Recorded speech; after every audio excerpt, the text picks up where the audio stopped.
Hello, ladies and gentlemen, and welcome back to Zebo Nation Plays the FM Scout Academy Challenge with FC Dallas. And here we are, Season 8, regular season finale and review. I recorded a game a couple of days ago that I wasn't real happy with. The episode just didn't turn out very well. It was the end of the Champions League, and there was just nothing going on there.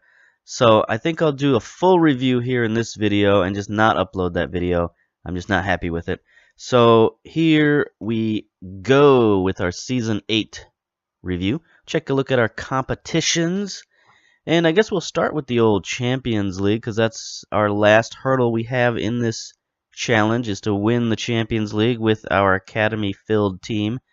And we were in Group H of the North American Champions League. Basically, that put us as the 8th seed, I guess you'd say.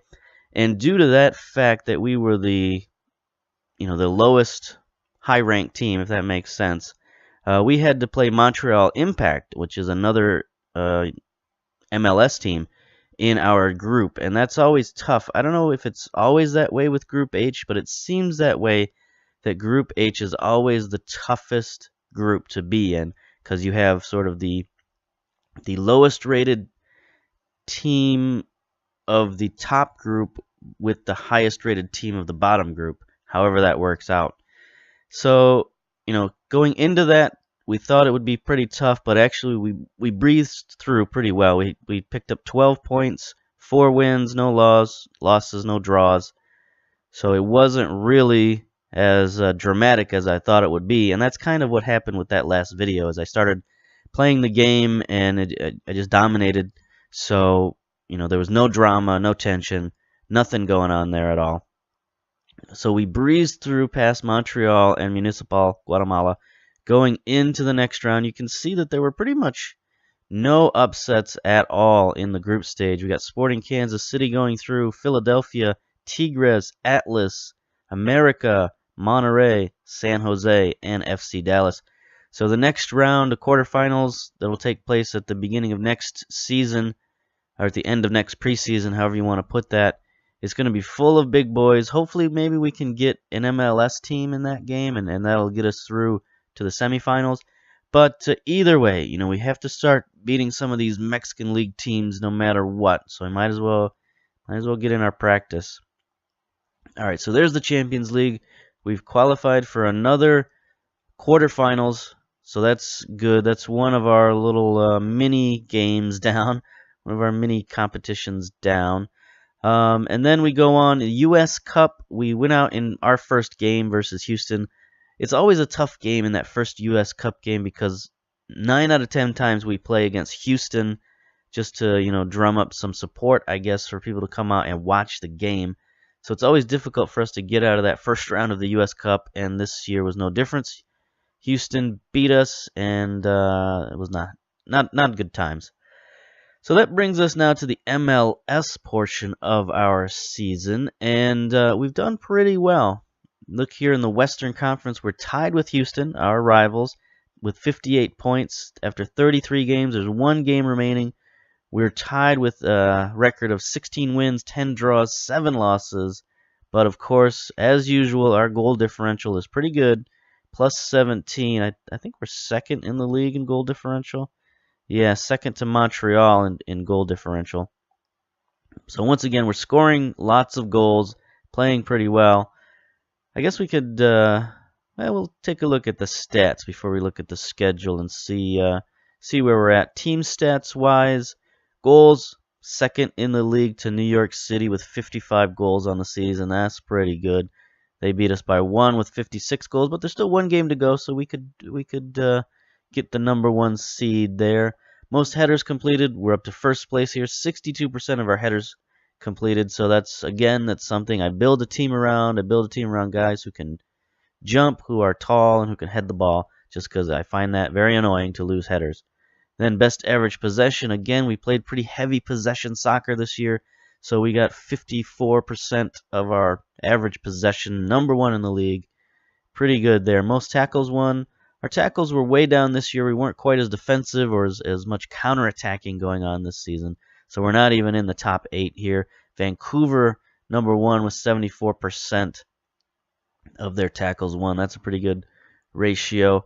Least conceded goals, we are not in the top 5 here. That's not a good sign. Our goaltending, our defense is a little down this season. That's why our goal differential isn't bad. It's only a few goals away from last season, but it just, less clean sheets, more goals by the opposition just made everything feel a little unsettled this season, but still we've persevered and played pretty well. DC United topped the league with only 29 goals allowed in 33 games. That's pretty good. Less than a goal a game, so good for them. Most shutouts, finished 5th in the league, tied for 5th. That's not too bad with 12 shutouts. League leaders Minnesota at 14, so not too bad in terms of shutouts. I'd like to have more than 12. I'd like to see it up there in the 15 range, closer to half our games, but we did have a few games that got away from us, and that kind of hurt our goal differential, or not a goal differential, but our least conceded numbers. Most fouls made, we're up there to 3rd. We've increased a little bit. Sporting Kansas City and Orlando beat us out. Orlando almost topped that 600. I don't think they're going to beat out Vancouver too often. That record they had for a couple of years where they were well over 600 fouls was pretty outrageous. So, a modest 594 fouls for Orlando City to top the league, but still far too many fouls for us, 511. Most passes completed, 3rd in the league. With that much possession, I guess it's what would be expected. Los Angeles and Vancouver were ahead of us. Los Angeles led the league with 80%, so we weren't far off the top of the list. So that's no problem there. Most crosses completed. We're never very good on this list, but here we are at 5th place. 12% completed. That's a terrible ratio, but it's only 1% off the league leader, Philadelphia, who had 13% crosses. Crossing is not really our strength. Our fullbacks don't have very good crossing and don't cross the ball very well. So it's up to other players to do that kind of stuff. And, yeah. I guess being 5th in the league, we should be happy about that. Best at hitting target, Philadelphia, 50% shooting percentage. That's pretty good in any league. I don't care. Even if you're, in the NBA, 50% shooting is pretty good. So if we finished 2nd at 46%. So Philadelphia last year, we beat them in the Cup, and they didn't have much offensively. So maybe this year they've got a few improved offensive numbers with the crossing and the shooting percentage. So maybe they'll be a little more offensively minded this year, at least a little more capable, I should say.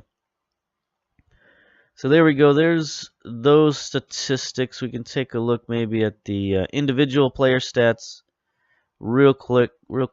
Daniel Sturridge, once again, the top goal scorer in the league, coming over from the Premier League, scoring 26 goals at the age of 34. Still playing strong, good man. He wasn't the thorn in our side this season as he has been because his pace is so low. He can't beat our style of defense. Only 6 pace. Like, how is this guy even scoring goals? Basically, he's just planting himself in front of goal and, using his skill and knowledge to score the ball. But he can't beat us physically like he used to be able to, so he's not much of a problem to us personally. We finished with Washington in 3rd place with 16 goals. This is MLS goals, so overall he had more goals than that, but it's a little bit of a down year for our strikers. Nobody scored 20 goals in the MLS, but still, finishing 3rd place is pretty good for one of our players. Most assists, Aaron Greeley from New York finished with 15 assists. Pretty good for a 22-year-old. I don't know if he's a rookie with New York. He might be a rookie, but that's pretty good for your 1st or 2nd season to get 15 assists out there. Cole actually finished in 3rd place. That's pretty good for one of our fullbacks to finish that high on the list. 9 assists, that's pretty good. And also Alcantara, been playing that complete forward role.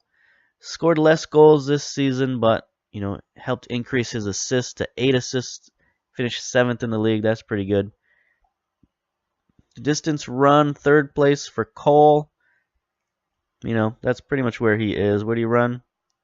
9.14 miles per game, 22.5 miles on the season. That's a lot of running there, my man. Ezekiel Skeletto finished first with 9.18 miles per game, so that's pretty good. Lots of fullbacks running all over the place. Key tackles. Scott Wooten from Orlando City finished, age 32. Another Englishman finished with 18 key tackles. We did not have anyone on the list. Least conceded. Well, look at that. Oscar Sanchez, 28 goals allowed in how many appearances? 22 appearances. So it looks like our reserve goalkeepers are the ones who are giving up all the goals. So we gotta think about that and figure that out. You know, he played in most of the games, got 22 appearances, but still, that's only really a third of the season, or 2/3 of the season, I mean. So we need to work on our depth at goalkeeper. There's no doubt about that. Pedro Galiz from DC United finished first with only 22 allowed in 28 appearances. So we got to watch out for that dude. Hopefully we don't meet him in the MLS Cup if it comes to that. But yeah, pretty good. Most shutouts, Marco Diaz from Minnesota. 14 shutouts. Our man did not finish there on the shutout list, so no joy there. Most tackles. Nobody for us on this list. Leonardo Gil of New York. Yeah, he's a difficult player. I played against him. Actually, we're going to play against him in the final game of the season, so we got to watch out for this dude. 32-year-old Chilean. 5.13 tackles per game. You got to find him. Let's see. Dribbles per match. Who cares? Most key passes. Nobody on this list for us. Alan Ruiz of Houston with 49 key passes. Good for him. Best at hitting the target. Jeff Zamora. Look at that. Our advanced playmaker. 63% shots on target. Second only to Victor from Columbus. Brazilian. 67% of his shots on target. So watch out for that dude if we ever play Columbus again. So there you go. There's the stats for this season. Pretty good. I mean, we could run down our own team stats real quickly. You can see Cole McCrecky had a lot of games this season. We had a lot of guys finish with over 20 games, which is what we like to see. So that's all right. Leading goal scorer, of course, Washington, followed by Alcantara. Couple of other names up there. We got our rookie striker Sammy up there with 5 goals, so that's okay. Assists again, Cole with 9, Alcantara with 8, Washington with 7. So a lot of our assists have come from those guys, and Acosta with 5. So it's our fullbacks and our strikers getting all the assists. Basically, our midfielders need to step up. Players of the matches, Alcantara and Washington, no doubt there. Passing percentage, look at this. A lot of guys with over 85% passing, so very good passing team, very good possession team, tackles. Not a lot of tackles this season. We weren't very defensively. Dribbles per game, who cares? Shot percentage, we've probably can guess who that is. Carlos Moreno, 19-year-old midfielder with 100% of his shots on target. Good job. 1 appearance, 3 substitutions. Doesn't really count. Abdul Ghani, that's good to see him with those many shots on target. You know, because he's our long-range sniper from the midfield. So 75% of his shots going on target is very good. Ben Manning. So a lot of our reserves up there. Yellow cards. You might notice a conspicuously absent name here. We'll talk about that in a minute. But Cole leads the way with 12 yellow cards. 9 for Makopa, who's one of our young players, our young academy players who's made his way into the roster. Van de Castile with 7 red cards. Abdul Ghani with 2. He got those 2 very early in the season and then was well behaved after that, so that's fine. Average rating, again, a lot of 7s this year. That's good.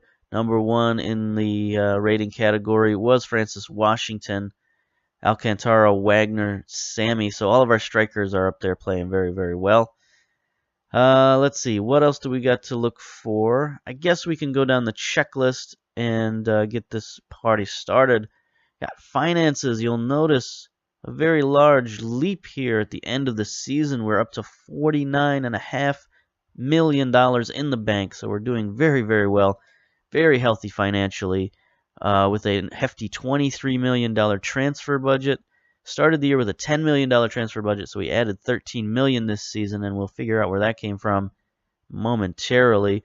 This year we've made $15 million, so very, very profitable season. Of course, our budget is still over $27 million, and we're currently only spending $5 million of that $27 million. So you'll notice we have gone over the MLS salary cap a little bit, because we've signed some of our players to designated contracts, but we're still nowhere near our top end payroll budget. Let's see, let's go to the board, see what they're all about. We are very secure, of course. Still doing well in the eyes of the board. We're at 74%, so that's what I like to see. Us well above 50% and even above 60% when we get to the end of the season. That's where we want to be. Other than that, no changes. Clark Hunt, the Hunt family, still well in control of the team. Budget, all that stuff is still where it is. The club, still no changes here either. Still rich, still 3-star national team in the North American Champions League. Nothing happening there. Now transfers, this is where things gets a little spicy. What's this job offer stuff? It's like NYCFC is going to offer me a job here pretty soon. No, they're going to offer it to Rodrigo Marion, one of our coaches here. 43-year-old Bolivian scout? He's one of our scouts? Don't want that to happen. Anyway, take a look at the transfer history and figure this out. So not a lot of incoming this year. We had several draft picks as usual. We brought in a lot of players from our academy. We really cleaned out our academy this season. At the end of the season, we brought in Martin Go, 17-year-old Filipino central defender. He's a guy we brought in an emergency situation. We just needed a central defender. Any warm body would do, so we brought this guy up. He's got some potential, but really he's a 5'7" central defender. He's not going to go far with that. I've tried retraining him as a defensive midfielder. I'm not so sure how he's taking to that, but he's out on loan right now and doing fairly well, so I don't know. Good luck to him in the future. Now, going out, we waived a lot of players. Some of our players got drafted through the waiver draft in the off season. We sent a ton of players out on loan, and then we had 2 huge transfers in July that really sort of changed the dynamic of our team and really put us behind the 8 ball in certain positions. So first of all, the Premier League came calling, and they came willing to pay the price. They paid the release clause for both Mark Thompson and Miguel Escobedo, our fullback and central midfielder. So that's 2 of our best players, 2 players from the U.S. national team, and that's probably why they came and picked him up. Because I've seen a lot of players right now who are a lot of FM players who are playing in the Premier League having trouble bringing players into their team from other nations because of Brexit and other things where they can no longer easily bring players in without a work permit and easily get those work permits. So one of the ways they can get their work permits a little easier is if they pick up players who have played in international teams, meaning their home country's national team. So if you're a certain age and you've had a certain number of caps and all that kind of stuff, it's easier to get a work permit under the new Brexit rules. So I think that's why they were willing to pay so much money for Thompson and Escobedo, which the Thompson signing, I got an email saying that it set a record in the MLS for the largest transfer fee of $9 million. And then the combination of these two of $9 million and $7.25 million was the largest combined transfer for MLS side. So we've got a lot of transfer money. Unfortunately, because of the rules of this particular contest, we can't use much of that transfer money. But, you know, it's good to have it just as a backdrop and a safety net. So I guess that's pretty much it for the rundown. Competitions-wise, of course, this is what it all comes down to. It all comes down to the final match of the season for the Supporters' Shield. As you can see, as I mentioned before, we're at the top of the table, tied with Houston at 58 points. Chicago's nipping at our heels. Even Minnesota could sneak up. If they get a win, they could sneak up to the top of the table. So we got a lot of teams here vying for that supporter shield, and it's very important for us to get that supporter shield because we lost the U.S. Cup. We need that automatic berth into the next year's Champions League. So it's very important for us to win this final game. Let's take a look at the schedule. I mentioned briefly before we're going to be playing the New York Red Bulls, currently in 7th place. So it's not an easy gimme game. It is a television game. And you can see we've had pretty good runs this year. You know, if you look at the pattern here, it's sort of multiple wins and draws followed by a loss. Multiple wins and draws followed by a loss. Multiple wins and draws followed by a loss. And that's kind of how this season has gone, where it's mostly gone on an upward scale. So we've been slowly building our way towards that top of the table. And now we're at it. We are here at the top of the table. We had a decent run here. In our last 4 games, 3 wins, 1 loss. It was kind of a heartbreaking loss to Houston. Of course, we hate losing to Houston at any time, but at this time we were fighting with them for the top of the Western Conference, and if we'd won this game, we'd have put a little bit of distance between us and them. But we lost that game, allowed them to catch up, and that's where we're at now. Final game of the season. Huge game versus New York. So let's get to that game. Match preview. A lot of MLS action going on these days. So we're going to have to watch the scoreboard for a lot of those teams that we're fighting against. We're going to have to watch the scoreboard for Houston, Chicago, and Minnesota. See who they're playing. Houston is playing Columbus. Let's see, what do we got here? Minnesota's playing San Jose. Chicago's playing Seattle. So everybody's got a relatively tough game. I don't think anybody's got a cakewalk, so that's good. Let's get to the match preview here versus New York. Take a look at their team selection. Oh, they've got a key injury to their goalkeeper. Kyle Morris is out, I believe. Let me check this injury. Yeah, 1 to 3 days, so he's not going to make this match. Who is their backup goalkeeper? Nick Legit, 22 years old. He's not bad.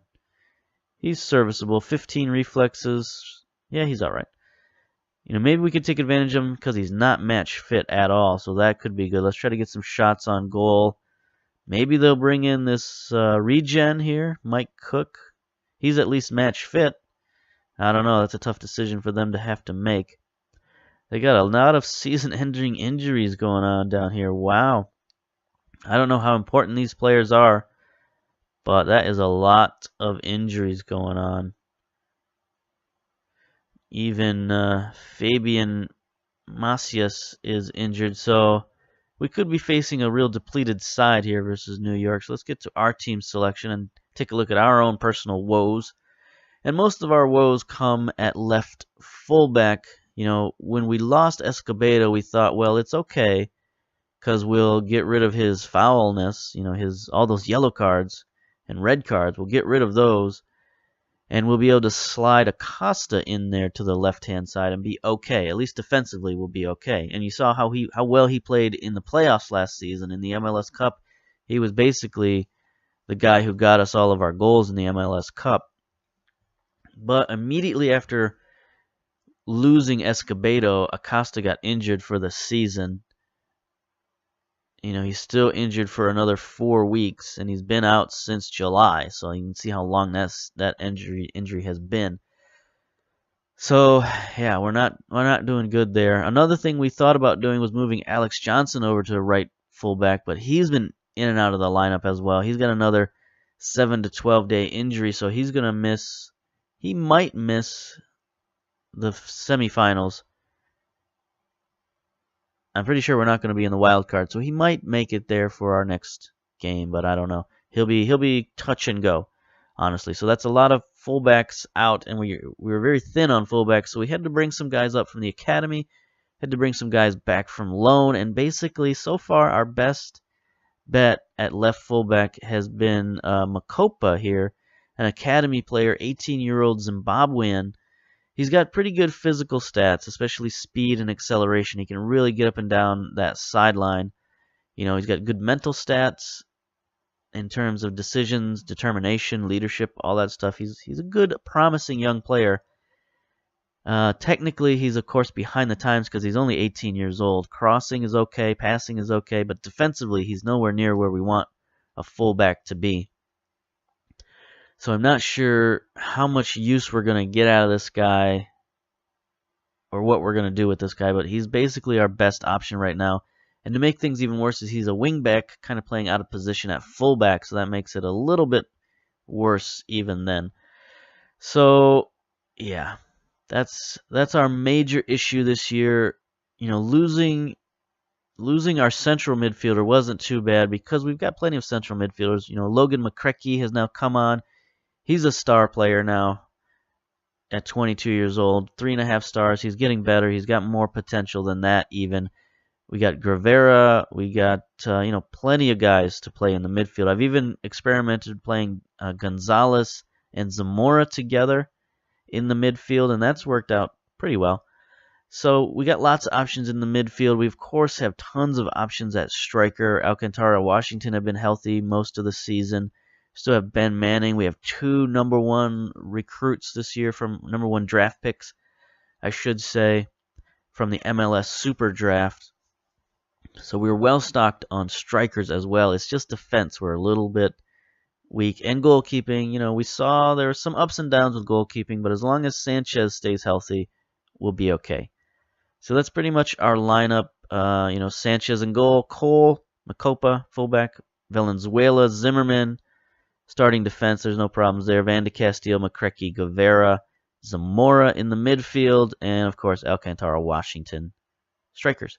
So I think we can win the MLS with this squad. I think we could make it to the MLS Cup final. Hopefully we can win this game and win the whole league, or the Supporters Shield, I should say. But I think we've got enough here. Even with that hole at fullback, I think we can win the MLS Cup. The question comes from Champions League. I don't think we can win a Champions League quarterfinal with a fullback who can't defend, can't tackle. Because those Mexican teams have wingers who are far too creative, far too dangerous. They're going to just put a move on that young guy and score goals, send the ball into the box. So that's what we've really got to worry about is next season. What do we do at fullback? How much of a boost is Marvin Rittmuller's absence? I'm focusing on my team. That's all I got to say about that. Okay, so they're changing their formation up a little bit. Going with the dreaded Mexican national team formation that I really hate, the 4-2-3-1 defensive midfielder. Who do they have at goal? They do have Legit at goal, so we got to get our shots in on that dude. Got to get our shots in on him, and hopefully score a few. Let's go to the opposition instructions. Let's see. Asako is their lone striker. Greeley,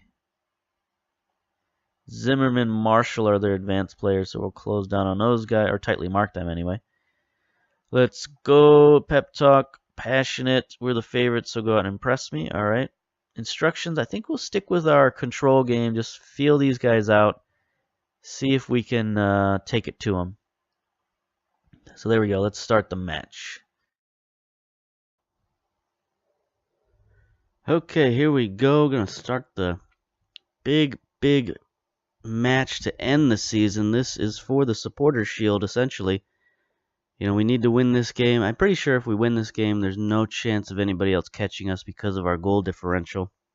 So it should be good news. Looks like New York starts out with the ball. Ooh, there's a missed tackle immediately. And a foul for McCrecky. I guess it wouldn't be one of our matches unless we started out the game with a foul on the first possession. Here we go. There's Gill.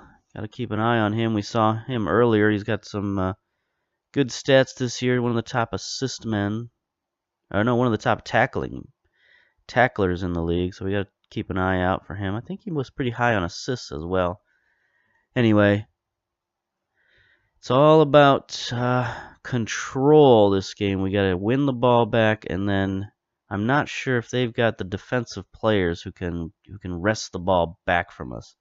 I mean, they got pretty good offensive players. Well, I guess Gill's a good tackler, but other than that, I'm not sure how good this team is. Here's Alcantara on the move. Tries to get it to Washington.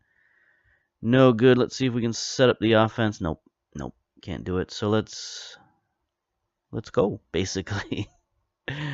I mean, don't know what else to say. We just have to push on through this match. We have to win the Supporters' Shield so that we can get that Champions League bid. You know, it's hard to bet on winning the MLS Cup. It's such a difficult prize to win because you have to go through a one-and-done tournament, and you never know when you're going to get knocked out. So here we go. There's legit their unfit goalkeeper. Let's see if we can take advantage of him. Washington wins it, and we're going to set back up the offense. Again, we're going slow. Taking it easy here. There's a bad pass by Cole. Might need to make an adjustment here. Not happy with that. Yeah, let's see. Let's bring it down to shorter passing, and let's go. There's McCrecky. This highlight is still going. It's a pretty long highlight. Maybe we didn't need to make that adjustment. A little bit of over adjustment there, but there's the ball out wide to our youngster. Not going to work. Van de Castile's going to reset the offense. Zamora out wide to Cole. Can Cole make the cross? No. Oh, the goaltender fumbles it, and Alcantara is there for the rebound goal. That was a bit of match fit problems for the goalkeeper there. He should have handled that easily. He nearly knocked it into his own goal. Then he ended up just doing his best to get it out of the goal, and Alcantara swoops in. The defense not paying attention there. Right there in the middle. Looks like they got a bunch of short guys down in the middle. I'm not sure if we can take advantage of that, but maybe. I mean, we've got some size on our front line, but so far we'll just keep it cool, keep it chill. It's right at the end of the half, so there we go. Let's tell the boys just to keep going. That's fine. You know, a couple people are happy, but that's all right. I don't know. I mean, the ratings look pretty good here. You know, it's pretty average. It's not great, but, you know, we got some good defensive numbers. McCrecky looks pretty good. Of course, Alcantara with the goal. Looking all right. Let's not make any changes. Let's just go on to the second half. See what happens here. 45 minutes. We just got to control the match. Let them make any changes. If they're going to make changes, so be it. And then we'll adjust after that. But for now, we'll stay steady. We'll control the match. Like I said before, I don't know that other than Gill, if anybody on their team will be able to steal it from us. Here's Legit with another kick. We settle it down. Van de Castile going to get the offense moving. McCrecky out wide. We go. Oh, Zamora gets it stolen. Come on there, buddy. It's a long highlight. Looks like a build-up to something. Hopefully it's not a chance on their part. Or definitely hope it's not a goal. Here we go, making down the sideline. Let's see if our young defender... Ooh, there's a cross. Oh, what a save. Sanchez with the big save. I mean, you know, that's kind of the best defense we can play out there on the left fullback at the moment. He's just not a good defender, so he can't close down very well. Just stay in front of your man and hope they don't make a great play like that. I mean, that was a fantastic play. Luckily, though, Sanchez was there with his reflexes because that was one heck of a cross. All right, so we got that out of the way. Let's settle down. Clock is ticking. Hopefully that's their last highlight. I mean, we don't want to see any more like that, but if we do, then we can drop back into the counter attack here. There's Sanchez booting it downfield. McCrecky wins it to Zamora. Caveira back to McCrecky. Let's see if we can build up some offense here, controlling the ball. Oh, look at Alcantara just going right through the defense. Out wide to Cole. Is he going to center it? He does center it. Alcantara with the goal. Nice shot. Just a no touch. Just a slap shot in hockey terms. There's Cole. It's a lazy centering pass, but bam, off the goalkeeper. Again, that's one he probably should have stopped. Maybe he would have if he was a little more match fit. But now we got the 2-goal lead. Now we can just grind out the clock. I might sub in a couple of people here. Get rid of that yellow card for Van de Castile maybe. Change out the fullback. Do we want to bring in Garcia? I don't know. He's not much better defender. So maybe we'll bring excuse me, we'll bring in our rookie Wheat, see what he can do about it. Move Cole to the left back. That might be the way to go. He's a slightly better defensive player. He's better physically. Yeah, I think that's what we'll do. So we'll slide Cole down to the left fullback, bring in Wheat on the right fullback. That should be good enough. Maybe get rid of that yellow card for Van de Castillo. Who do we put there, though? Caveira, McCrecky. We could bring in Abdul Ghani.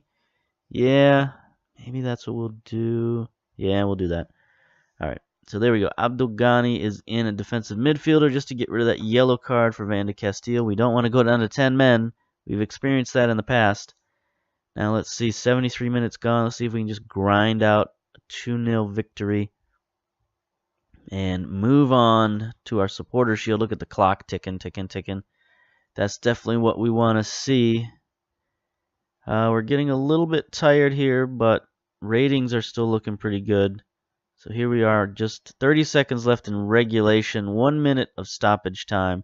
Zamora taking a shot. Ooh, there's legit coming through with a save. See, he's got some ability.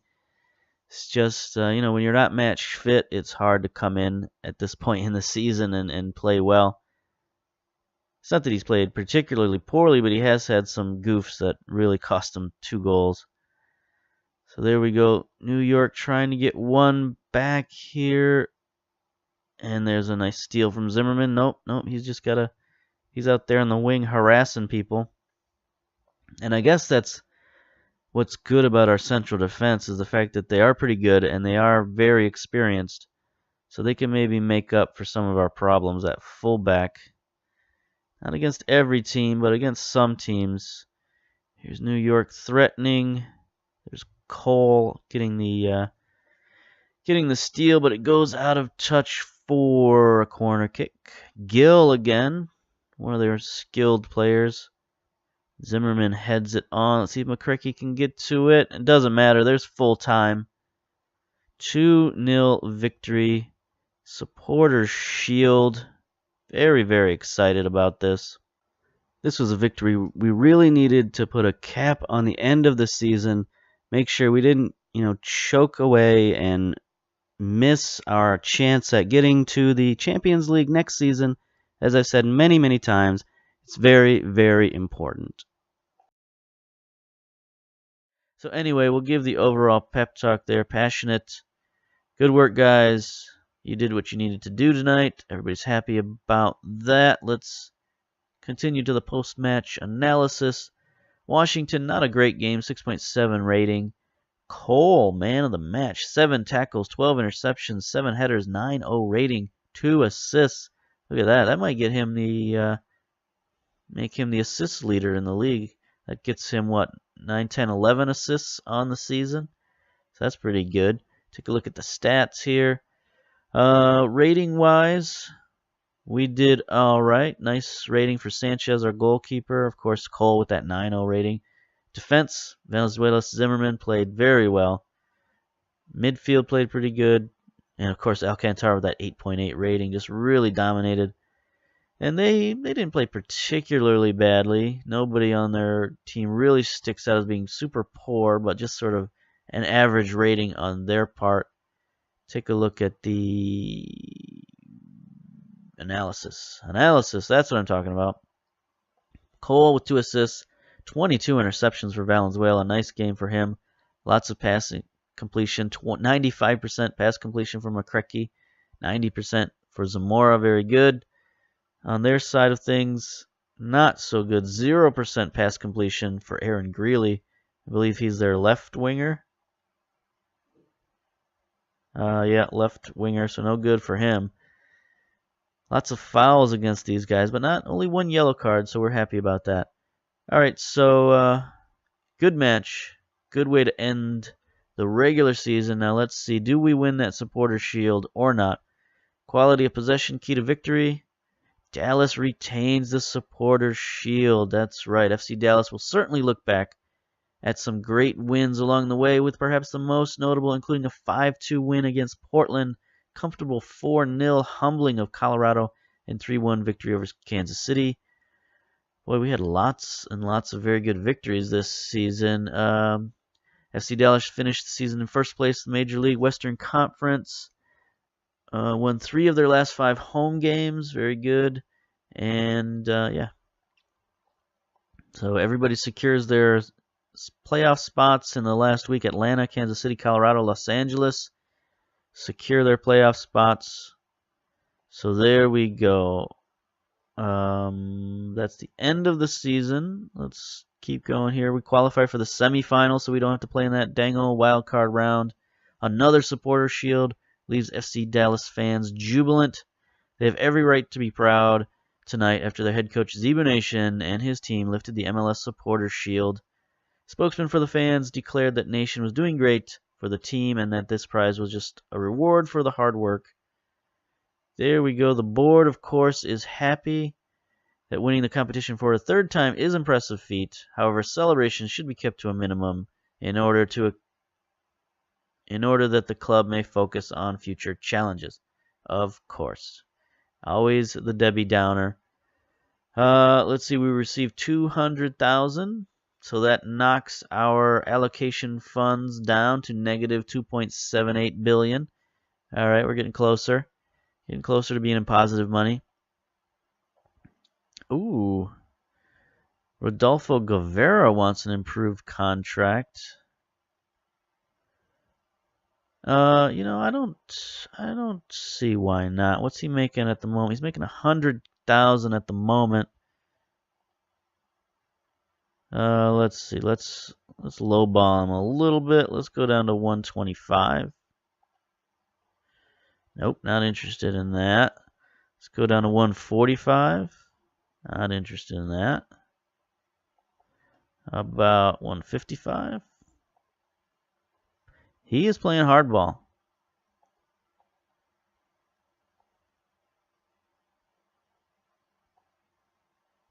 He wants 175 and nothing else. How old is he? He's 21. Let's try a 4-year contract at 150. Nope. 165? Nope. All right, buddy. I mean, you're still on contract for another year, so we'll talk later.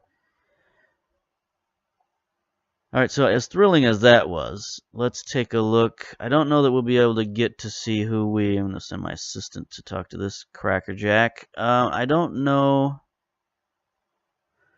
who we're going to play in the next round. I think we'll have to wait until our next video to figure that out. Let's take a look at our competitions. Maybe we can suss it out.